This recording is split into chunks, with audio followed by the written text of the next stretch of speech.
Hello, friends, and welcome back to Malicious Compliance Stories.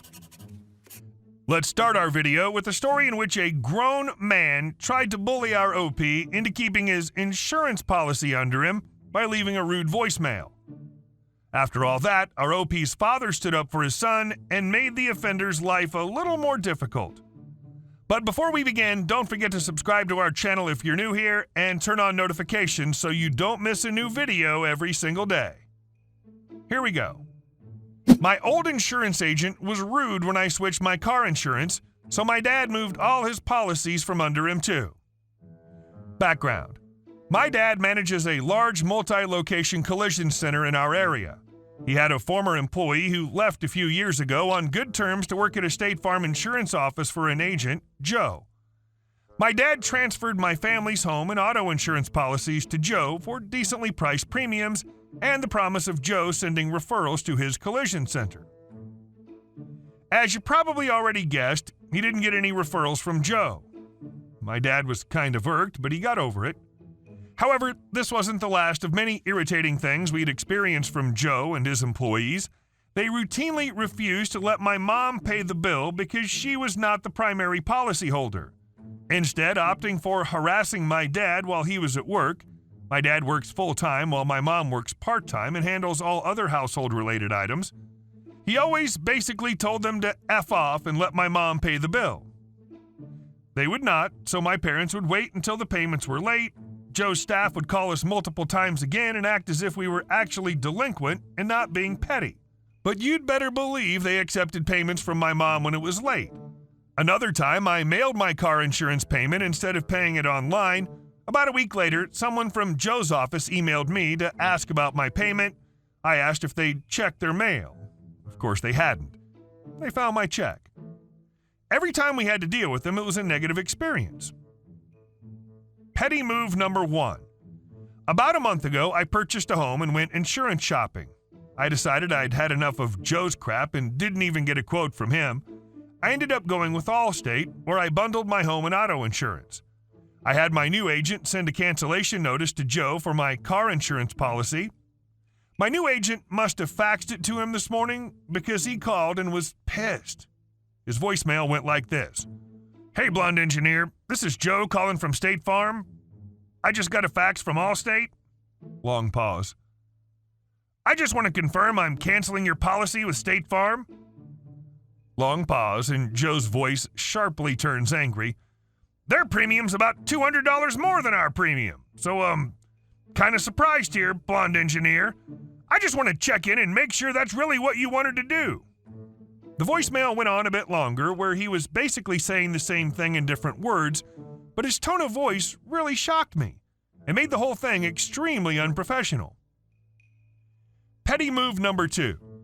I listened to the voicemail and immediately texted my dad saying Joe called me and left an angry voicemail. Knowing he'd eat it up, it took only 5 seconds flat for my dad to call me. Apparently Joe had left him a voicemail too, and he was wondering what this was all about. I paraphrased the voicemail. My dad called Joe a jerk and continued by listing off seemingly every irritating thing Joe and his staff had ever said or done. Then he asked me for my new agent's contact. As of today, my dad is insurance shopping for all the policies he plans to pull from Joe. Life ×2, car ×2, homeowners, snowmobile, and probably more I'm not thinking of. Sorry, Joe.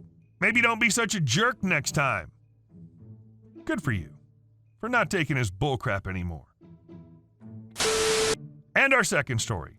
Entitled woman thinks she can get away with insulting an employee. Turns out she's very wrong about that. I'm one of the shift managers at a well-known and well-loved fast food establishment. We're famed for having some of the hardest working and most respectful employees in the industry. As a manager on duty, I make sure my employees know I have their back. That brings us to today. Our cast is as follows. Me, effing hate that guy. NG, new guy. Pretty cool dude who occasionally messes up, as we tend to expect from new hires. AE, awesome employee. I usually leave them in charge when we're working together because they know their stuff. EB, entitled B. EK, entitled kid. So today had been rather uneventful. The occasional spill here or there, someone got the wrong thing on their order, etc., etc. Most customers love us and understand when we mess up. We always make sure to make it right, no matter if it costs us a few bucks or 50. QEB.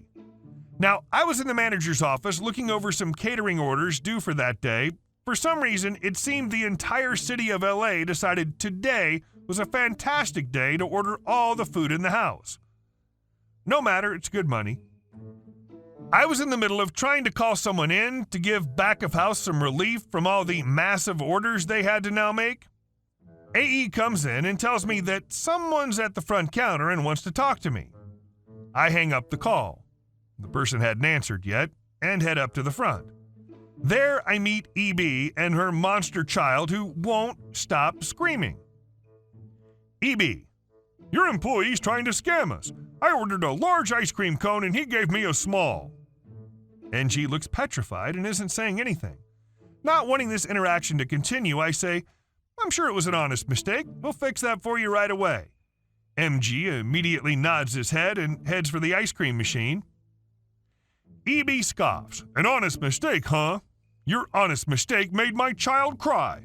I demand you make that ice cream free. Me. Ma'am, I can either give you a refund or remake the ice cream. Your choice. EB. What? How dare you? You really expect me to pay for it after your employee made a mistake? Me. With all due respect, it seems you already ate the other cone. Besides, at this point, there isn't any proof that a mistake was made in the first place. We'll replace your ice cream or issue the refund. NG's walking back with the cone at this point. EB's previously enraged demeanor quickly changed to an almost creepy sweetness. EB. Okay, I'll take the cone. Thank you so much. I sense something off here, so I linger in the area. My spidey senses were on. NG presented EB with the cone. As soon as he turned his back, I saw EB ready herself to throw the cone right at NG. Luckily, my reflexes were fast enough to slap the cone right out of midair into one of our soda machines. I internally cringed, knowing we'd have to do extensive cleaning on that later. Not wasting time, I immediately turned to EB. Me. Leave this restaurant right now. EB. But. Me. Now. If you ever come back here, you'll be turned away without question. EB gathers up her child, who's now screaming even louder. EB, your food sucks anyway. I hope you go under.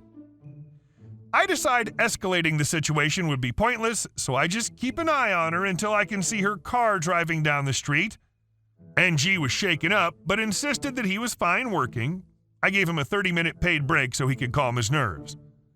This occurred all of 2 hours ago at this point, and my blood is still boiling. You may be one of the best managers I've ever heard of. And our last story. Entitled stepmother demands key to my soon-to-be house. For quick reference, there are 5 people in this event. M is mom, SD is stepdad, D is dad, ESM, entitled stepmom, me is me. Little bit of backstory. My stepmother and I never got along from day one, especially when she turned into more and more ESM as I got into my later teenage years, and was the reason I moved out of my father's house to live full-time with mom, despite their custody agreement. Details aren't important, but the list is a hefty one. The important one for this account is snooping. ESM has to stick her nose in my life, room, car, job, health, etc. to a comical degree. She's also done some pretty pointlessly petty things, like giving me a false key to her and my dad's house when it got rekeyed for reasons I still don't understand. This is also important. On to the most recent ESM moment that happened on 8/11/2020. Phone call from ESM to me. ESM. I want a key to your house when it closes. Me. No. ESM. What? No. You will give me a key. Me. A key or a fake key? You weren't specific. ESM. A real key to the house. Me. And why would I do that, given your track record? ESM. Because I'm your parent. Quit being flippant. Me laughing. I don't see what's so funny. I'm asking for a key and I will get one. Me asking, ESM, you're demanding a key of your 25-year-old stepson who owes you nothing. Oh yeah, I'll want my dresser back too, as we agreed upon all those years ago.